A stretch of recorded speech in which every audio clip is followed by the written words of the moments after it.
என் பெயர் ராகினி. என்னுள் இருந்த பீதியும் விலகிச் செல்ல வேண்டும் என்ற வெறியும் தான் என் கால்களை விரட்டி கொண்டிருந்தன. நான் வேக வேகமாக ஓடிக்கொண்டிருந்தேன். என் உடலில் துப்பட்டா இருக்கிறதா, என் காலில் செருப்புகள் இருக்கின்றனவா என்ற ஞாபகம் எனக்கு இல்லை. எப்படியாவது இந்த நகரத்தை விட்டு வெளியேறிவிட வேண்டும். அந்த அரக்கனின் பிடியில் இருந்து என் உயிர் தப்பிவிட வேண்டும். என் வாழ்க்கையில் நடந்த அநீதி மிக கொடியது. நான் இறப்பதற்கு கொஞ்சமும் தகுதியானவள் அல்ல. அவர்கள் என்னை எப்படியோ ஆக்கிவிட்டார்கள். என் வாழ்வில் இவ்வளவு பெரிய துன்பமழை வந்து விழும் என்று நான் ஒருபோதும் நினைத்ததில்லை. கண்களில் கண்ணீர் ஆறாக பெருக, தாகத்தில் என் தொண்டை வறண்டு போயிருந்தது. ஓடியதில் என் கால்களில் கொப்புளங்கள் வந்துவிட்டன. இருப்பினும் நான் இலக்கை அடையவே இல்லை. பிறகுதான் என் வாழ்க்கை பாதையை மாற்றிய ஒரு சந்திப்பு நடந்தது. நான் ஒரு ஏழை குடும்பத்தில் பிறந்தவள். பிறந்தவுடனேயே என் தாய் என்னை விட்டு பிரிந்து விட்டார். அவர் பிரசவத்தின் போதே இறந்து போனார். அதன் பிறகு என் பாட்டி தான் எனக்கு பாசமான தாயானார். என் பாட்டி வயலுக்கு சென்று கடுமையாக உழைத்து சம்பாதித்த பணத்தில்தான் நான் ஓரளவுக்கு படிக்க முடிந்தது. என் அப்பா நான் படிப்பதற்கு சற்றும் சம்மதம் தெரிவிக்காத போதும் என் பாட்டி என்னை கிராமத்தில் உள்ள அரசு பள்ளியில் சேர்த்தார். என் அப்பா ஒரு சாதாரண விவசாயி. ஊரின் ஒதுக்குப்புறத்தில் ஒரு சிறிய குடிசைதான் எங்கள் வீடு. கல்விக்கு முக்கியத்துவம் அளிக்கப்படாத ஒரு கிராமத்தில் நாங்கள் வசித்து வந்தோம். ஆனால் என் பாட்டி மிக நல்லவர். அவர் என் மீது அளவு கடந்த அன்பு வைத்திருந்தார். என் பாட்டிக்கு என் அப்பா ஒரே மகன். அவர்களுக்கு ஒரு பெண் குழந்தை இல்லாத ஏக்கம் இருந்ததால் என் அம்மாவை தன் மகளாகவே கருதி வளர்த்து வந்தார். அந்த சிறிய வீட்டில் அந்த சிறிய குடும்பம் சந்தோஷமாக வாழ்ந்து வந்தது. நான் பிறக்கும் போது அவர்களின் வீட்டில் பெரிய கொண்டாட்டம். ஆனால் என் தாயின் பிரசவத்தின் போது ஏற்பட்ட சில சிக்கல்களால் அவரால் உயிர் பிழைக்க முடியவில்லை.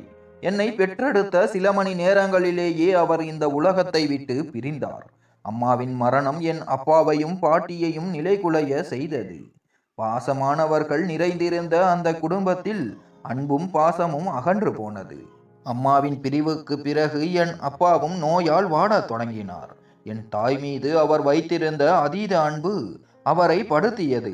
பாட்டிதான் அனைத்து வேலைகளையும் செய்து என்னை கவனித்து கொண்டார். ஆனாலும் ஒவ்வொரு குழந்தைக்கும் தாயின் அரவணைப்பு அத்தியாவசியமானது அல்லவா? என் அப்பாவுக்கு புற்றுநோய் போன்ற ஒரு பெரிய நோய் தாக்கியது. அவருக்கு சிகிச்சை அளிப்பதற்காக பாட்டி மிகுந்த கவலையடைந்தார். அப்பாவுக்கு நல்ல சிகிச்சை கிடைக்க வேண்டும் என்பதற்காக நகரத்துக்கு அழைத்து சென்று சிகிச்சை அளிக்க வேண்டும் என்று பாட்டி விரும்பினார். ஆனால் எங்களிடம் வறுமை தலை விரித்தாடியதால் நகரத்துக்கு சென்று சிகிச்சை அளிப்பது எப்படி என்று தெரியாமல் தவித்தோம். 2 வேளை உணவிற்கே போராடும் நிலை. அப்பா நோய்வாய்ப்பட்ட பிறகு அவர் இடத்தில் பாட்டி வயல் வேலைக்கு செல்ல ஆரம்பித்தார். பாட்டி என்னிடம், நீ நன்றாக படித்து வாழ்க்கையில் முன்னேற வேண்டும், பிறகுதான் நம் வீட்டு பிரச்சனைகள் தீரும் என்று அடிக்கடி சொல்வார். பாட்டியின் வார்த்தைகளை நான் உள்வாங்கிக் கொண்டேன். படித்து பெரியவளாகி எங்கள் குடும்பத்தின் நிலைமையை சீராக்க வேண்டும் என்றும் என் அப்பாவுக்கு சிகிச்சை அளிக்க வேண்டும் என்றும் நான் சபதம் எடுத்து கொண்டேன். ஆனால் என் அப்பாவின் உடல்நிலை நாளுக்கு நாள் மோசமாகிக் கொண்டே வந்தது. அவருக்கு சிகிச்சை அத்தியாவசியமானது. அதனால் பாட்டி ஊரின் பஞ்சாயத்து தலைவர் வேலுச்சாமியிடம் சிறிது பணம் கடனாக கேட்டார். வயல்களில் வேலை செய்து கடனை அடைத்து விடுவதாக பாட்டி உறுதியளித்தார். வேலுச்சாமியும் பாட்டிக்கு கடன் கொடுத்தார். பாட்டி என் அப்பாவை நகரத்தில் இருந்த மருத்துவமனைக்கு அழைத்து சென்றார். அப்போது எனக்கு வயது 15. நீ வீட்டிலேயே இரு, வீட்டு வேலைகளை கவனித்துக்கொள், நன்றாக படி, உன் அப்பாவை நான் பார்த்து கொள்கிறேன் என்று சொல்லி என்னை விட்டு பிரிந்தார். வறுமையான சூழலை நான் சிறுவயது முதலே பார்த்து வளர்ந்தவள். எங்கள் குடும்பத்தின் நிலைமை எப்போதும் சீராகும் என்று நான் தினமும் ஏங்கினேன். யாரேனும் ஒருவர் நன்றாக படித்து வெற்றி பெற்றால்தான் இந்த வீட்டுக்கு நல்ல காலம் பிறக்கும். என் அப்பாவும் ஒரு சாதாரண விவசாயித்தான். கூலி வேலை செய்து குறைந்த பணமே சம்பாதிப்பார். ஆனால் இப்போது அவர் நோய்வாய்ப்பட்டு படுத்த படுக்கையாக இருந்தார். வேலுச்சாமியிடம் பாட்டி 2 லட்சம் ரூபாய் கடன் பெற்றிருந்தார். நகரத்திற்கு சென்றவுடன் அந்த பணம் முழுவதுமாக செலவானது. மறுபடியும் 8 நாட்களுக்கு பிறகு வர சொல்லி டாக்டர் அனுப்பினார். பாட்டிக்கு மீண்டும் பணம் தேவைப்பட்டது. மீண்டும் வேலுச்சாமியிடம் பணம் கடன் வாங்கலாம் என்று பாட்டி முடிவு செய்தார்.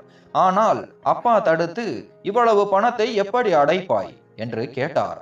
பாட்டியோ, உன் உயிரை காப்பாற்ற என்னால் முடிந்ததை நான் செய்வேன், கவலைப்படாதே என்று ஆறுதல் சொன்னார். பாட்டி மீண்டும் வேலுச்சாமியிடம் 3 லட்சம் ரூபாய் கடன் பெற்றார். அப்பாவை மருத்துவமனைக்கு அழைத்து சென்றார். பாட்டி அப்பாவை கவனித்துக் கொள்ள வயல் வேலைக்கு செல்லவில்லை. அப்பாவின் உடல்நிலையில் சற்று முன்னேற்றம் காணப்பட்டது. ஆனால் இது போன்ற ஒரு வியாதி கொண்ட ஒரு மனிதர் மருத்துவர் தரும் மருந்து மாத்திரைகளின் துணையால் சிறிது காலம் வேண்டுமானால் வாழலாம். ஆனால் தன் வாழ்க்கை போராட்டத்தில் நிச்சயம் தோற்று விடுவார். அதுபோலத்தான் என் அப்பாவுக்கும் நடந்தது. பாட்டி வேலுச்சாமியிடம் கடன் வாங்கி கொண்டிருந்த போதும் என் அப்பாவை எங்களால் காப்பாற்ற முடியவில்லை. அவர் எங்களை விட்டு நிரந்தரமாக பிரிந்து சென்றார். அப்பாவின் மரணத்தால் நானும் பாட்டியும் நிலை குலைந்து அழுதோம். ஏனெனில் எங்களுக்கு அவர் மட்டும்தான் ஒரே ஒரு ஆதரவு. அவர்தான் வீட்டில் இருந்த ஒரே ஒரு ஆண்மகன்.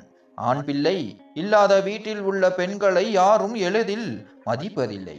அப்பாவின் மரணத்துக்கு பிறகு வேலுச்சாமி தன் பணத்தை எப்படியாவது மீட்டுவிட வேண்டும் என்று கோபத்துடன் இருந்தார்.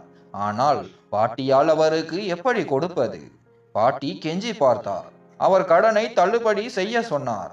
ஆனால் வேலுசாமியோ அதற்கு ஒப்புக்கொள்ளவில்லை.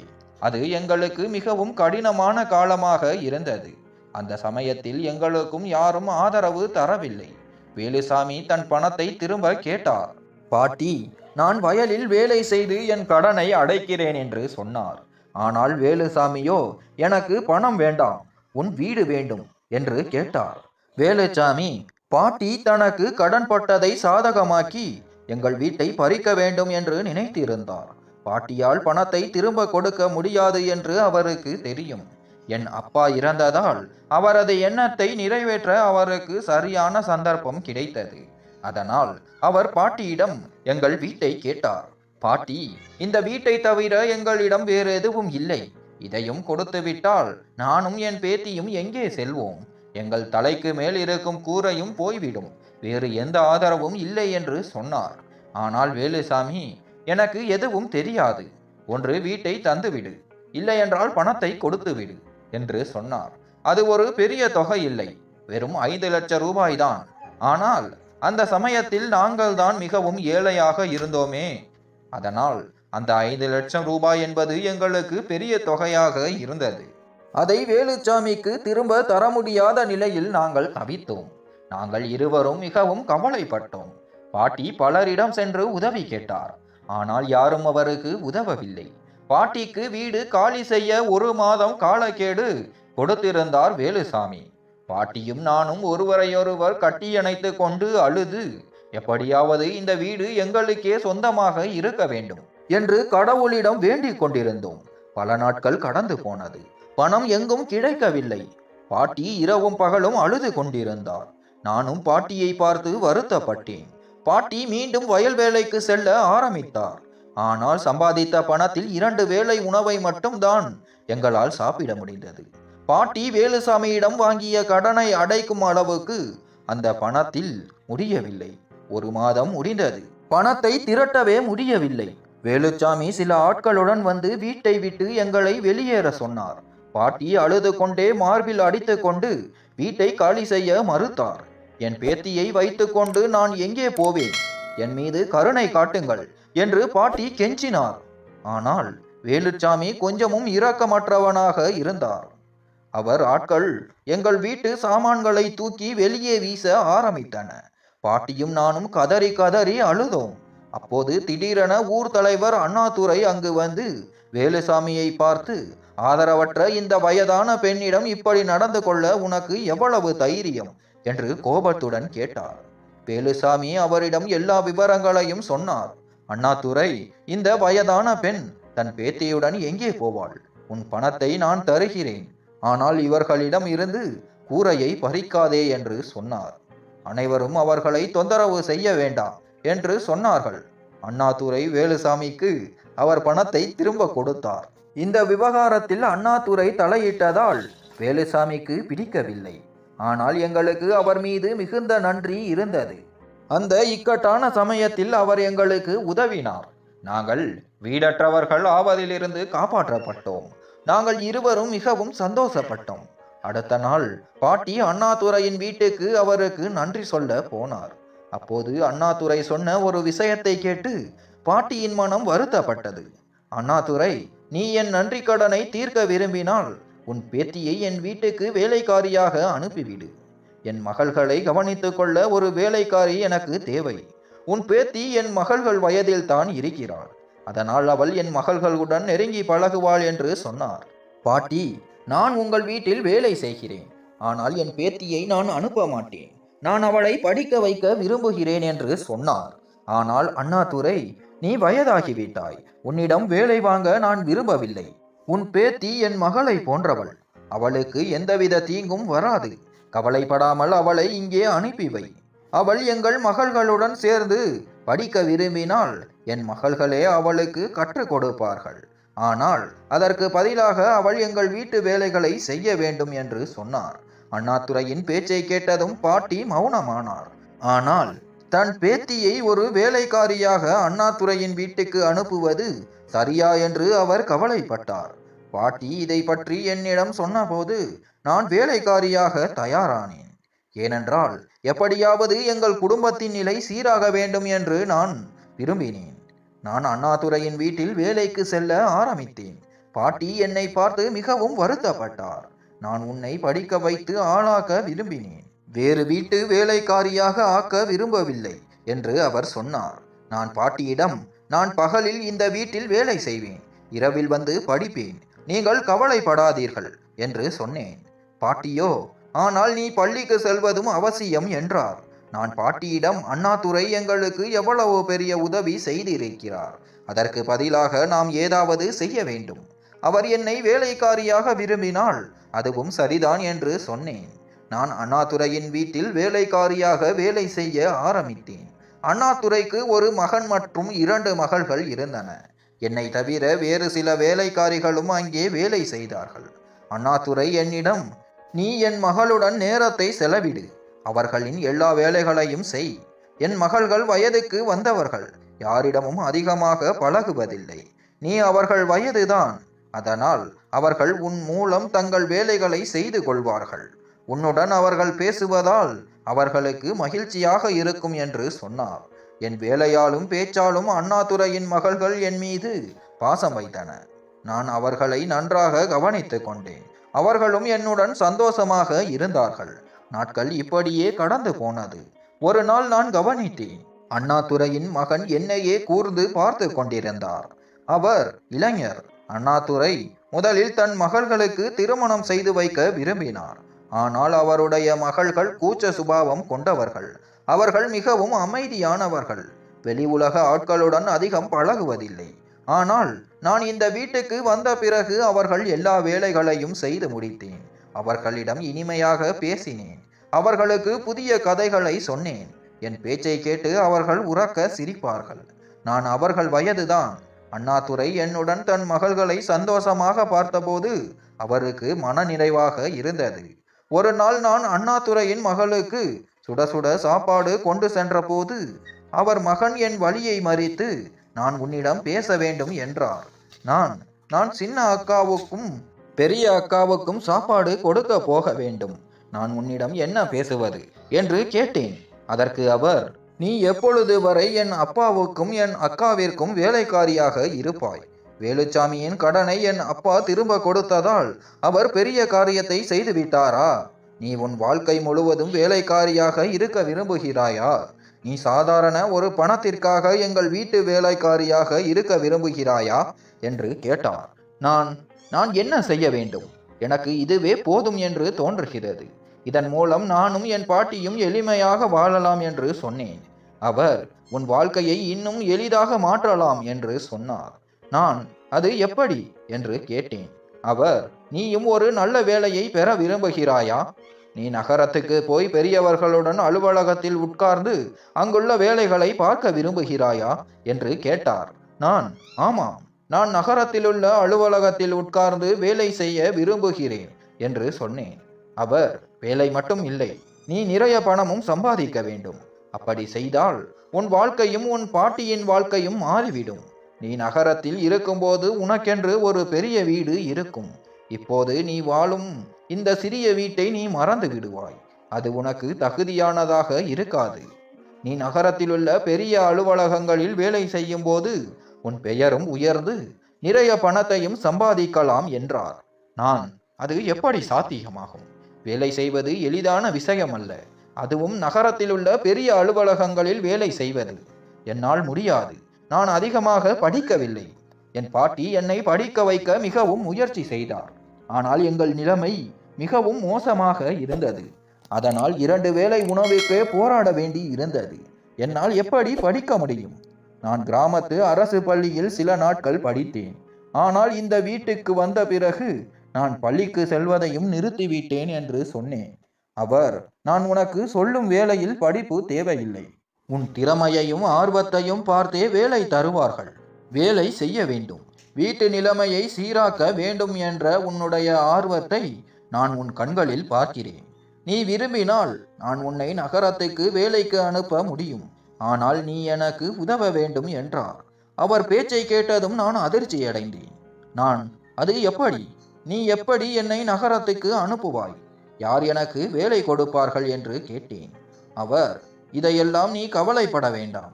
நகரத்தில் என் நண்பன் ஒருவன் இருக்கிறான்.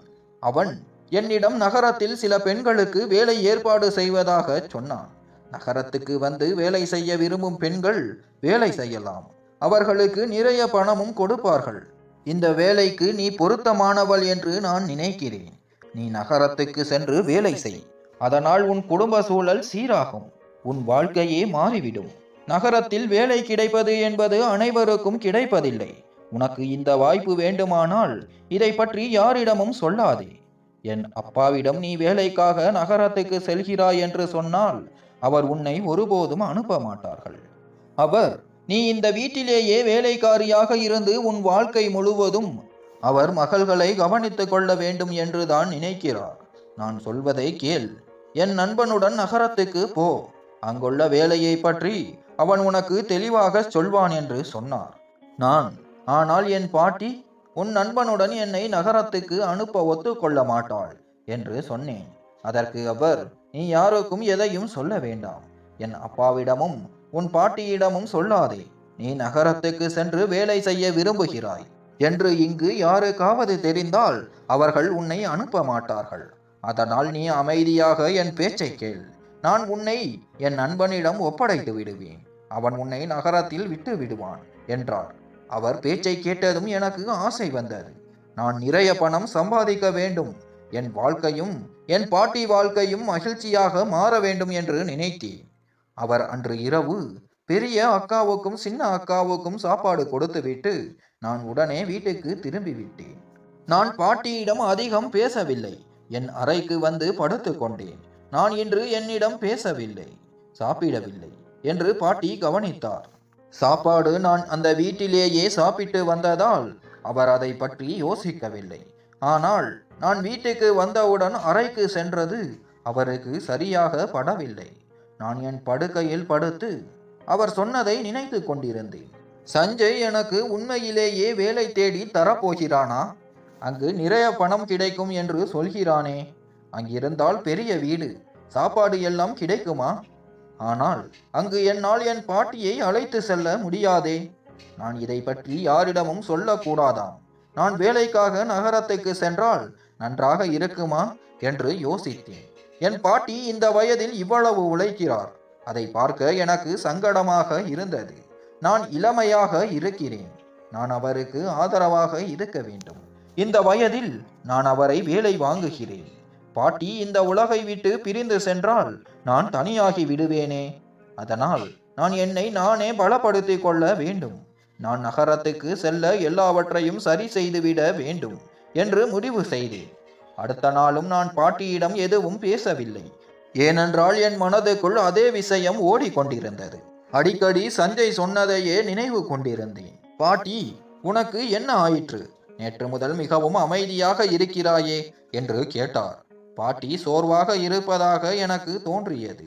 நான், பாட்டி, உங்கள் உடல்நிலை சரியா என்று கேட்டேன். பாட்டி, ஒன்றுமில்லை. நேற்று இரவு காய்ச்சல் வந்தது. வைத்தியரிடம் சென்று மருந்து வாங்கி வந்தேன். இப்போது சரியாகிவிட்டது. நீ ஏன் இவ்வளவு கவலையாக இருக்கிறாய் என்று கேட்டார். நான் பாட்டியிடம், நான் கவலையாக இல்லை. இனிமேல் நீங்களும் கவலைப்பட தேவையில்லை. ஏனென்றால் எங்கள் கஷ்டம் எல்லாம் விரைவில் தீரப்போகிறது என்று சொன்னேன். பாட்டி, அது நல்லது, அது எப்படி நடக்கும் என்று கேட்டார். நான் பாட்டியிடம் நகரத்துக்கு போவதாக சொல்ல இருந்தேன். ஆனால் என் பேச்சை கட்டுப்படுத்தி கொண்டு சரியான நேரத்தில் உங்களுக்கு தெரியும் என்று சொன்னேன். நான் அன்று அந்த வீட்டில் வேலைக்கு சென்றபோது சஞ்சய் எழுவதற்காக காத்திருந்தேன். நான் 9 மணிக்கெல்லாம் அங்கு வந்து விடுவேன். ஆனால் இங்குள்ளவர்கள் மதியம் 12 மணி வரை தூங்குவார்கள். சஞ்சய் எழுந்தவுடன் நான் அவன் அறைக்கு சென்றேன். அவன் என்னை பார்த்து, நேற்று நான் சொன்னதை பற்றி என்ன நினைக்கிறாய் என்று கேட்டான். அவன் பேச்சை பற்றி யோசித்துவிட்டு, சஞ்சய், நான் வேலைக்கு தயாராக இருக்கிறேன். உன் நண்பனிடம் சொல்லி நான் நகரத்துக்கு செல்ல ஏற்பாடு செய் என்று சொன்னேன். என் பேச்சை கேட்டவுடன் அவன் மிகவும் சந்தோஷப்பட்டான். சரி, என் நண்பன் உன்னை அழைத்து செல்ல நாளை இரவு வருவான் என்று சொன்னான். நான் இப்போது நான் பாட்டியிடம் எல்லாம் சொல்லலாமா என்று கேட்டேன். அவன், இல்லை இல்லை, நீ இப்போது யாருக்கும் எதுவும் சொல்ல வேண்டாம். நீ நகரத்துக்கு சென்று வெற்றி பெறுவதை யாரும் விரும்ப மாட்டார்கள் என்று எனக்கு தெரியும். நீ அமைதியாக இங்கிருந்து செல்ல வேண்டும். நீ அங்கு சென்று வெற்றி பெற்று நிறைய பணம் சம்பாதித்தால் எல்லாம் சரியாகிவிடும் என்று சொன்னான். ஆனால் என் பாட்டி என்னை தவறாக நினைப்பாரே. அவரை தவிர நான் இவ்வளவு பெரிய முடிவை எடுத்தால் அவர் என்னை பற்றி என்ன நினைப்பார் என்று கேட்டேன். அவன், அப்படி எதுவும் நடக்காது. நீ பணம் சம்பாதிக்க ஆரம்பித்தால் எல்லாவற்றையும் மறந்து விடுவார்கள். உன்னை யாரும் தவறாக சொல்ல துணிய மாட்டார்கள். பணத்திற்கு எவ்வளவு சக்தி இருக்கிறது என்பது உனக்கு தெரியாதா? அதனால் யாரும் உன்னை தவறாக சொல்ல முடியாது. நீ என் மீது நம்பிக்கை வை. நீ அமைதியாக என் நண்பனுடன் நகரத்துக்கு புறப்படு. நீ எங்கே போனாய் என்று யாராவது கேட்டால் நான் நீ ஒரு முக்கியமான வேலைக்காக நகரத்துக்கு சென்று விட்டாய் என்று சொல்லுவேன். என் சகோதரிகள் உன்னை ஒரு முக்கியமான வேலைக்காக வேலைக்காரியுடன் அனுப்பிவிட்டார்கள் என்று சொல்லுவேன். இதனால் உன்னை யாரும் தவறாக நினைக்க மாட்டார்கள். 1 மாதம் கழித்து நீ சம்பாதித்த பணத்துடன் வந்து உன் பாட்டியிடம் எல்லாம் சொல். பணத்தை பார்த்தால் உன் பாட்டி உன்னை எதுவும் சொல்ல மாட்டார் என்று சொன்னார். சஞ்சய் பேச்சை கேட்டதும் எனக்கு ஆசை வந்தது. அவன் சொன்ன ஒவ்வொரு வார்த்தையும் உண்மை என்று நான் நம்பினேன். அதனால் அவன் சொன்னதை கேட்டு நான் வீட்டை விட்டு ஓடிவிட திட்டம் போட்டேன். நான் வீட்டை விட்டு ஓடி போவது தவறான காரியத்திற்காக இல்லை. நான் என் வீட்டு சூழல் சீராக வேண்டும் என்று தான் விரும்பினேன். அந்த இரவு எப்படியோ கழிந்தது. ஆனால் அடுத்த நாள் இரவு நான் 4 மணிக்கெல்லாம் எங்கள் கிராமத்தை விட்டு வெளியேறி நகரத்தை அடைய வேண்டும். சஞ்சய் எனக்கு ஒரு சிறிய மொபைலை கொடுத்திருந்தான். இரவு அந்த மொபைலுக்கு ஒரு அழைப்பு வரும். அழைப்பு வந்தவுடன் நீ வீட்டை விட்டு வெளியேறிவிடு. கிராமத்தின் திருவிழா மைதானத்தில் ஒருவன் உனக்காக காத்திருப்பான். அவன் பெரிய கார் வைத்திருப்பான். அந்த காரில் நீ ஏறிக்கொள். அவன் உன்னை நகரத்தில் கொண்டு போய் விட்டு விடுவான் என்று சொன்னான். நான் அவன் பேச்சை கேட்டேன். பாட்டியும் ஆழ்ந்த உறக்கத்தில் இருந்தார். அன்று பாட்டியை நான் மிகுந்த ஏக்கத்தில் பார்த்தேன். எங்கள் வறுமையான வாழ்க்கை முடிந்து மகிழ்ச்சியான வாழ்க்கை தொடங்க போகிறது என்று பாட்டியிடம் என் மனதுக்குள் வாக்குறுதி அளித்து கொண்டேன். எனக்கு அழைப்பு வந்தவுடன் நான் வீட்டை விட்டு வெளியேறினேன். பிறகு அந்த காரில் அந்த பையன் என்னை நகரத்துக்கு அழைத்து சென்றான். நகரத்துக்கு வர எங்களுக்கு 7-8 மணி நேரம் ஆனது. நான் சஞ்சயின் நண்பனிடம் ஏன் இவ்வளவு நேரம் ஆகிறது என்று கேட்டேன். அதற்கு அவன், நாம் மிகவும் தூரம் போகிறோம். உனக்கு வேலை கிடைக்கும் இடம் இங்கிருந்து வெகு தூரத்தில் இருக்கிறது என்று சொன்னான்.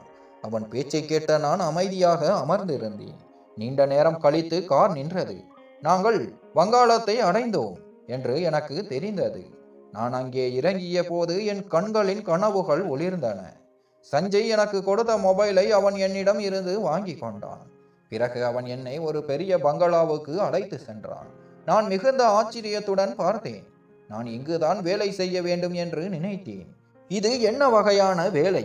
இதில் இவ்வளவு பணம் சம்பாதிக்க முடியுமா? நகரத்தில் நிறைய வேலைகள் இருக்கின்றன.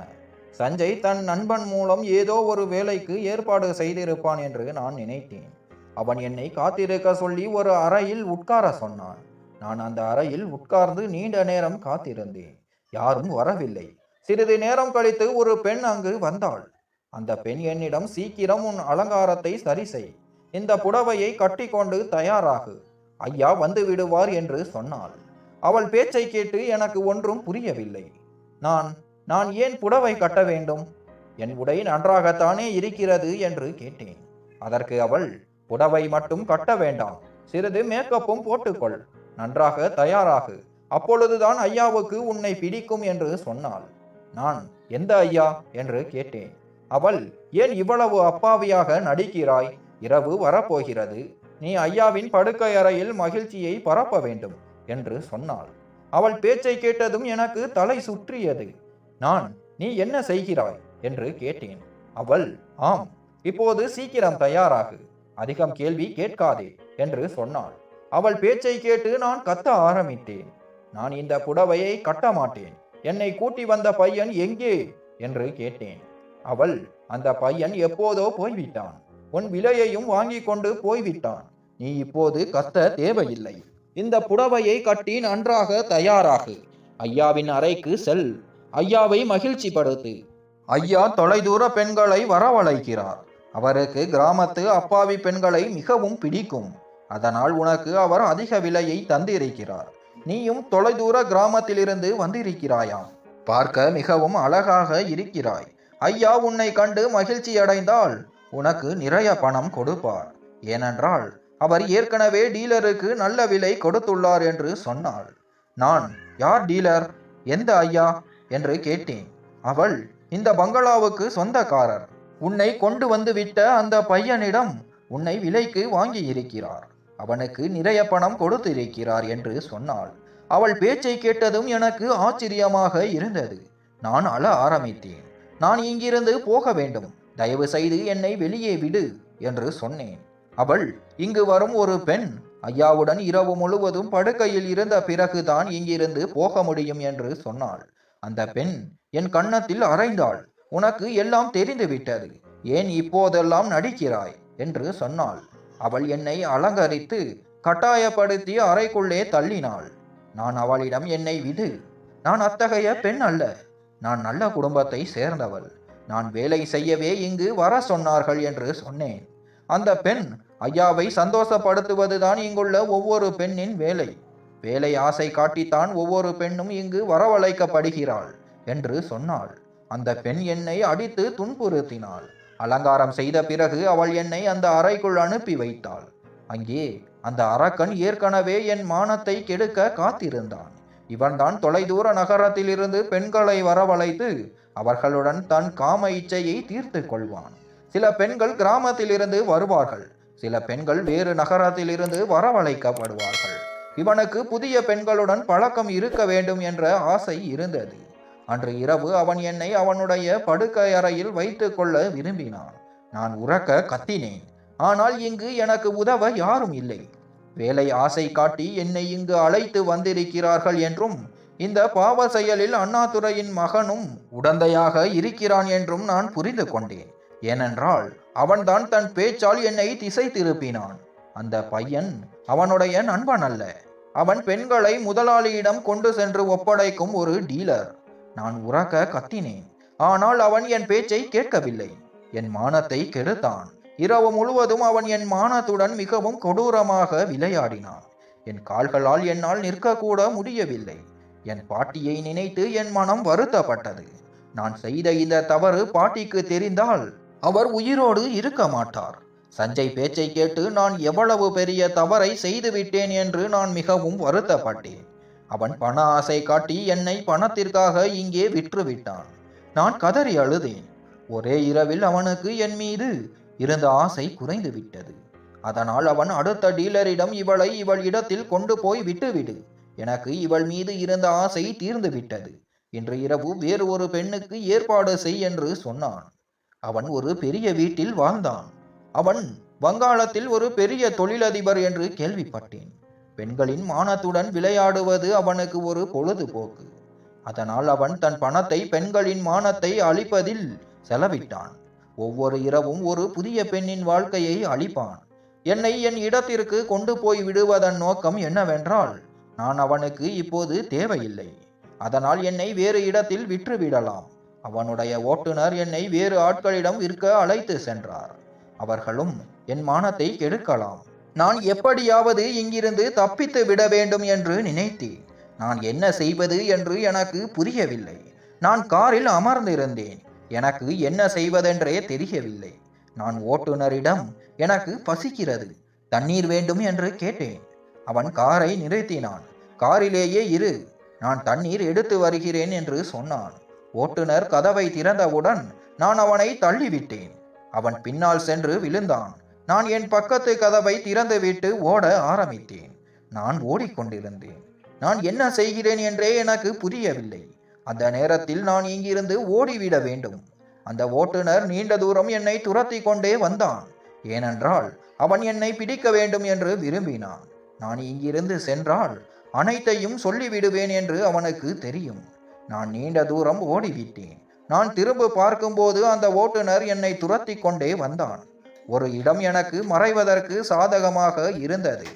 அதனால் நான் அங்கே அமைதியாக ஒளிந்து கொண்டேன். ஓட்டுநர் ஓடிக்கொண்டே முன் சென்றான். என் உயிர் பிழைத்தது. சில மணி நேரம் நான் அங்கேயே அமர்ந்திருந்தேன். என் தலைவிதியை நினைத்து அழுது கொண்டிருந்தேன். சிறிது நேரம் கழித்து நான் அங்கிருந்து கிளம்பி அங்கும் இங்கும் அலைந்தேன். ஏனென்றால் நான் இந்த நகரத்துக்கு ஒருபோதும் வந்ததில்லை. அதனால் இங்குள்ள இடங்கள் எனக்கு தெரியாது. நான் ஒரு பெண்ணிடம் ரயில் நிலையம் எங்கே இருக்கிறது என்று கேட்டேன். அப்போதுதான் நான் என் கிராமத்துக்கு போக முடியும். அவள் எனக்கு ரயில் நிலையத்தை சொன்னாள். அதே போல நான் பலரிடம் கேட்டு ரயில் நிலையத்தை அடைந்தேன். ரயிலில் ஏறி நான் என் கிராமத்துக்கு வந்தேன்.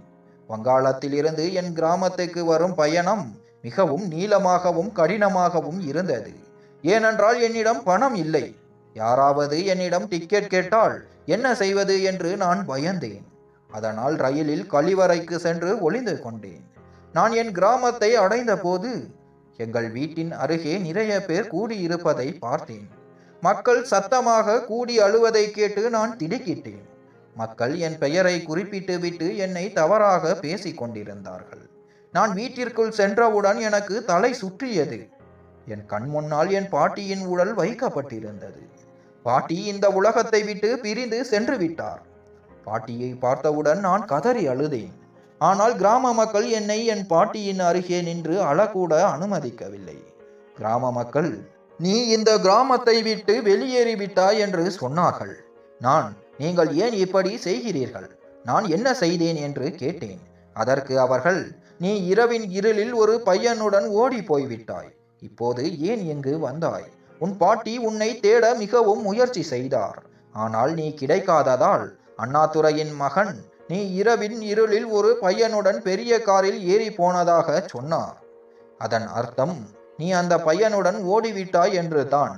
இந்த அதிர்ச்சியை உன் பாட்டியால் தாங்க முடியவில்லை. அவர் இந்த உலகை விட்டு பிரிந்து சென்று விட்டார். உன் பாட்டி உன்னை இல்லாமல் எப்படி 2 நாட்கள் கழித்தார் என்று அவருக்குத்தான் தெரியும். அவர் உனக்கு தாயாக இருந்து உன்னை வளர்த்தார். நீ அவரிடம் இவ்வளவு பெரிய தவறை செய்து விட்டாய் என்று சொன்னார்கள். மக்கள் சொன்னதை கேட்டு நான் கதறி அழுதேன். என் கெட்ட நேரத்தை பற்றி நான் அவர்களிடம் என்ன சொல்வது? கிராம மக்கள், நாங்கள் உன்னை இந்த கிராமத்தை விட்டு வெளியே அனுப்புகிறோம். முகத்தில் கரை பூசிக்கொண்டு வந்தவள் இந்த கிராமத்தில் இருக்க முடியாது என்று சொன்னார்கள். நான் கிராம மக்களிடம் நான் எதுவும் செய்யவில்லை என்று நம்ப வைக்க முயற்சி செய்தேன். ஆனால் அவர்கள் என்னை வெளியே தள்ள ஆரம்பித்தார்கள். பிறகு எனக்கு அண்ணாதுரை தான் நினைவுக்கு வந்தார். அவர் ஒரு முறை எங்களுக்கு உதவி செய்தாரே. நான் இந்த கிராமத்தை விட்டு நானே சென்று விடுவேன். ஆனால் நான் அண்ணாதுரையை பார்க்க வேண்டும். நான் ஒரு முறை அண்ணாதுரையிடம் பேச விரும்புகிறேன் என்று சொன்னேன். நான் அண்ணாதுரையுடன் பேச அனுமதிக்கப்பட்டேன். நான் அண்ணாதுரையின் வீட்டுக்கு சென்றேன். என் நிலைமை மிகவும் மோசமாக இருந்தது. என்னை பார்த்தவுடன் அண்ணாதுரைக்கும் கோபம் வந்தது. ஏனென்றால் அவர் மகன் அவர் மூலம் நான் ஒரு பையனுடன் ஓடி போய்விட்டேன் என்று சொல்லிவிட்டார். நான் சென்றவுடன் அண்ணாதுரையின் காலில் விழுந்தேன். அவருக்கு எல்லாம் சொன்னேன். அவர் மகனால் தான் இது எல்லாம் நடந்தது என்று சொன்னேன். அண்ணாதுரை, நீ இப்போது என் மகனின் மீது குற்றம் சுமத்துகிறாயா? நாங்கள் ஒரு முறை உனக்கும் உன் பாட்டிக்கும் உதவினோம். இப்போது நீ எங்களுக்கு பிரதிபலனாக இதையா செய்கிறாய் என்று கேட்டார். நான் அண்ணாதுரையின் காலில் விழுந்து, எனக்கு அங்கு மிகவும் மோசமான சம்பவம் நடந்தது. நான் மிகவும் கஷ்டப்பட்டு என் மானத்தை காப்பாற்றி கொண்டு இங்கிருந்து ஓடி வந்திருக்கிறேன். ஆனால் இதையெல்லாம் செய்தது உங்கள் மகன்தான். அவர் என்னை யார் கைகளில் ஒப்படைத்தாரோ யார் வங்காளத்தில் உள்ள ஒரு பெரிய தொழிலதிபரின் பங்களாவுக்கு அழைத்து சென்றார். அவர் இரவு முழுவதும் என் மானத்தை கெடுத்தார். அவருக்கு இதுதான் வேலை. அவர் புது பெண்களை தன் படுக்கை அறைக்கு அழைப்பார். உங்கள் மகன் பணத்திற்காக இதையெல்லாம் செய்தார் என்று சொன்னேன். அண்ணாதுரை, உன்னிடம் இதற்கு என்ன ஆதாரம் இருக்கிறது என்று கேட்டார். அண்ணாதுரையின் பேச்சை கேட்டதும் நான் அமைதியாக இருந்தேன். நான் என்ன ஆதாரம் கொடுப்பது என்று நினைத்தேன். நான் என் நிரபராதி தன்மையை எப்படி நிரூபிப்பது? அந்த கொடியவனின் உண்மை முகத்தை நான் எப்படி வெளிக்கொண்டு வருவது? அவன் இவருடைய மகன் ஆயிற்றே. என் தலைவிதியை நினைத்து நான் கதறி அழுதேன். அதற்குள் கிராம மக்கள் என் பாட்டியின் இறுதி சடங்குகளை செய்து விட்டார்கள். நான் என்ன செய்வதென்றே எனக்கு புரியவில்லை. அண்ணாதுரை தன் வேலையாட்களிடம், இவள் என் மகன் மீது குற்றம் சுமத்துகிறாள், இவளை இந்த வீட்டை விட்டு வெளியேற்றுங்கள் என்று சொன்னார். வேலையாட்கள் வந்து என்னை வெளியே தள்ள ஆரம்பித்தார்கள்.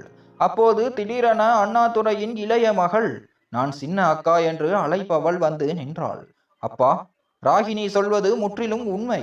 ராகினிக்கு இது எல்லாம் நடந்தது வேறு யாரும் அல்ல, அண்ணன் தான் செய்தார். அண்ணன் தான் அவளுக்கு நகரத்துக்கு சென்று நல்ல வேளையில் நிறைய பணம் சம்பாதிக்கலாம் என்று ஆசை காட்டினார். அவள் தன் குடும்பத்தின் நிலைமையை சீராக்கவே இங்கிருந்து சென்றாள், தன் மானத்தை கெடுக்க அல்ல. அவள் அப்பாவியாக இருந்தாள். அவளுக்கு எதுவும் தெரியவில்லை. அண்ணன் தான் அவளை வேலைக்கு அனுப்புவதாக சொல்லி பணத்திற்காக அங்கு விற்றிருக்கிறார். இந்த உண்மை எனக்கு எப்போது தெரிய வந்தது என்றால், அவள் ஏதோ ஒரு பையனுடன் ஓடி போய்விட்டாள் என்று கிராமத்தில் செய்தி பரவிய போதுதான். இந்த செய்தியை பரப்பியது வேறு யாரும் இல்லை, அண்ணன்தான். அண்ணன்தான் அவளை நகரத்துக்கு அனுப்பி இருக்கிறான். அப்படியென்றால் ஏன் அவன் அவளை தவறாக பேச வேண்டும் என்று நான் அப்போதே புரிந்து கொண்டேன் என்று சொன்னார். சின்ன அக்கா தன் தந்தையிடம் இதையெல்லாம் சொன்னவுடன் அவர் தன் மகனை அழைத்தார். அவனை அடித்து உண்மையை வரவழைத்தார். தன் மகன் ஒரு அனாதை பெண்ணிடம் இவ்வளவு பெரிய தவறை செய்திருக்கிறான் என்று தெரிந்து அண்ணாதுரை கிராம மக்கள் முன் அவமானப்பட்டு நின்றார். நான் அண்ணாதுரையிடம், அண்ணாதுரை, எனக்கு இந்த உலகத்தில் வேறு யாரும் இல்லை. எனக்கு நீதி வேண்டும். நான் இந்த கிராமத்தில் இப்படியே தான் என் வாழ்க்கையை வாழ வேண்டுமா என்று கேட்டேன். அண்ணாதுரை, உனக்கு நிச்சயம் நீதி கிடைக்கும். என் மகன் செய்த மிக பெரிய தவறு இது. அவன் உனக்கு இதையெல்லாம் செய்ததால் அவன்தான் உன் மானத்தை காப்பாற்ற வேண்டும் என்று சொன்னார். அண்ணாதுரை சொன்னதை கேட்டு நானும் அவர் மகனும் அவரை விசித்திரமாக பார்த்தோம். அண்ணாதுரை, நான் உன்னை என் மகனுடன் திருமணம் செய்து வைப்பேன். அவன் உன் கணவனாக இருப்பான். இந்த வீட்டிலும் இந்த கிராமத்திலும் உனக்கு மரியாதை கிடைப்பதை பார்த்து கொள்வான். அவன் அப்படி செய்யவில்லை என்றால் நாங்கள் அவனை இந்த கிராமத்தை விட்டு வெளியேற்றி விடுவோம். அவனுடன் எந்த தொடர்பும் வைத்து கொள்ள மாட்டோம் என்று சொன்னார். சஞ்சய் இதை கேட்டவுடன் அவர் காலில் விழுந்து மன்னிப்பு கேட்க ஆரம்பித்தான். இல்லை இல்லை அப்பா, அப்படி செய்யாதீர்கள். நான் மன்னிப்பு கேட்கிறேன். நான் ராகினியை ஏற்றுக்கொள்வதற்கு தயாராக இருக்கிறேன். நான் அவளிடம் செய்தது மிகவும் தவறு என்று அவனுக்கு தெரியும். பண ஆசையால் தான் நான் அப்படி செய்தேன். நீங்கள் எப்போதும் நான் எந்த வேலையும் செய்வதில்லை என்று சொல்வீர்களே, அதனால்தான் நான் உங்களுக்கு சிறிது பணம் சம்பாதித்து கொடுத்தால் நீங்கள் சந்தோஷப்படுவீர்கள் என்று நினைத்தேன் என்று சொன்னான். அண்ணாதுரை, தவறான வழியில் பணம் சம்பாதித்தால் நான் உன்னிடம் ஒருபோதும் திருப்தி அடைய மாட்டேன். அதனால் நான் சொல்வதைத்தான் நீ செய்ய வேண்டும் என்று சொன்னார். அண்ணாதுரை கிராம மக்கள் முன்னால் என் திருமணத்தை தன் மகனுடன் செய்து வைத்தார். நான் சஞ்சயின் மனைவியானேன். அவன் என்னிடம் மன்னிப்பு கேட்டான். தான் செய்த தவறுக்கு நிச்சயம் பிராயச்சித்தம் செய்வதாக உறுதியளித்தான். சஞ்சய் தன் தந்தையை கண்டு மிகவும் பயந்தான். நான் மீண்டும் ஓடி வருவேன் என்று அவன் நினைத்து கூட பார்க்கவில்லை. ஏனென்றால் தான் விற்ற எந்த பெண்ணும் இதுவரை திரும்பி வந்ததில்லை என்று டீலர் அவனிடம் நம்பிக்கை கொடுத்திருந்தான். அந்த பெண்களை கொன்று விடுவார்கள் அல்லது அவர்கள் இன்று வரை அங்கே வேலை செய்து கொண்டிருக்கிறார்கள் என்று அவன் நினைத்தான். நான் ஒருபோதும் திரும்பி வரமாட்டேன் என்று அவன் நினைத்தான். ஆனால் என் நல்ல நேரம், அதனால் நான் திரும்பி வந்தேன். சின்ன அக்கா பெரிய அக்கா இருவருமே எனக்கு ஆதரவாக இருந்தார்கள். நான் அவர்களின் அண்ணியானேன். அவர்கள் மிகவும் சந்தோஷப்பட்டார்கள். ஆனால் என் பாட்டியின் மரணம் என்னை மிகவும் வருத்தப்பட வைத்தது. நாட்கள் செல்ல செல்ல எல்லாம் சரியானது. என் மீது சஞ்சயின் மனதில் கடவுள் பாசத்தை வைத்தார். இப்போது நான் சஞ்சயின் மனைவியாக இந்த கிராமத்தில் தலை நிமிர்ந்து வாழ்கிறேன். வேறு வழி இல்லாததால் நான் சஞ்சயை மன்னித்து விட்டேன். ஆனால் என் மனம் பெண்களின் மானத்துடன் விளையாடுவதை ஒருபோதும் பழக்கமாக கொண்ட அந்த மனிதனை நினைத்து மிகவும் கோபப்படுகிறது. நான் எப்படியோ அங்கிருந்து தப்பித்து வந்துவிட்டேன். ஆனால் அந்த அரக்கன் தன் காம இச்சையை தீர்த்து கொண்ட பிறகு வேறு ஆட்களிடம் விற்றுவிடும் அந்த பெண்களை பற்றி நான் நினைக்கிறேன். அவர்களுக்கு என்ன ஆகும்? அவர்களை கொன்று விடுவார்களா? அல்லது அவர்கள் ஒவ்வொரு இரவும் இப்படியே தங்கள் மானத்தை அழித்து கொண்டிருப்பார்களா? கடவுளுக்குத்தான் தெரியும் அவர்களுக்கு என்ன நடக்கிறது என்று. ஆனால் எனக்கு எல்லாம் சரியானது. போலித்தனமான பெண்களின் மானத்தை பயன்படுத்தி தன் ஆசையை நிறைவேற்றிக் கொள்ளும் அந்த அரக்கனுக்கு ஒரு நாள் கடவுள் நிச்சயம் தண்டனை கொடுப்பார். நன்றி.